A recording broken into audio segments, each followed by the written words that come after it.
Here with Torquay boss Chris Hargreaves. Chris, obviously you signed Ashley Yeoman to a new contract. Yes. Any other news on any of those other 5 players to whom you've offered a contract so far?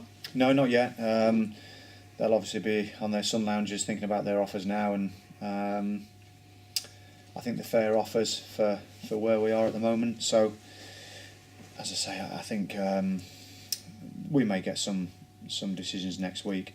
But as with all footballers during the summer, they like to keep their options open. That Jamie Curitan might be being linked. Any truth in that rumour? Well, I'm speaking to lots of players. I'm currently sort of speaking to about 20 players.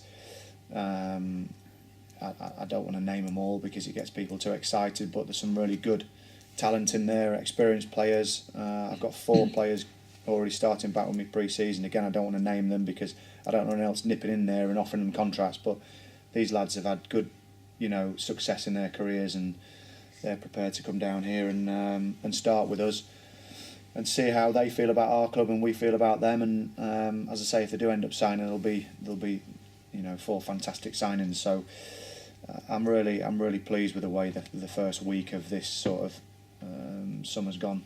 Those 4 players, are they all experienced Football League campaigners? Is it fair to say? Two aren't campaigners, but they've had quite a bit of league experience, although they're young. I invited them down to play in a trial game on Plainmoor. Did really well, so they'll be joining us. The other 2 are more experienced. Again, it's I don't want to rush into decisions and offer people 1 and 2 year contracts because it's a long way down here, and I don't want people nipping back up to Manchester and Birmingham and London every 5 minutes. They've got to come down and want to stay here and be part of it. So the recruitment process is really important. Talking that recruitment process, 8 players on the transfer list at the moment. Any sign of any bites, so to speak, as far as other clubs wanting to sign them? Yeah, a few inquiries. Nothing concrete yet, but there are some good players on that transfer list.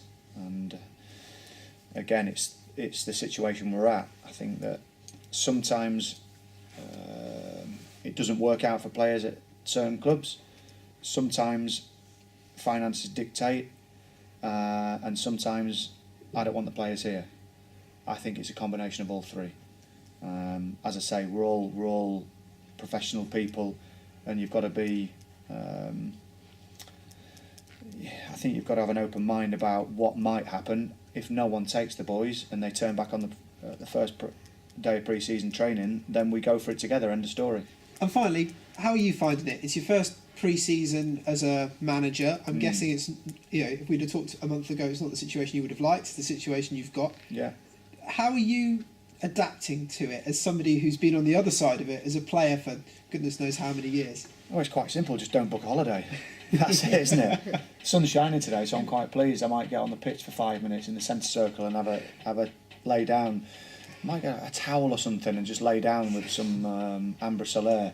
But that's about the 5 minutes I might get this summer. The most important thing is me doing the job, not lying on a sun lounger in Dubai. And the pain that I and we have all gone through at the club has to be repaired.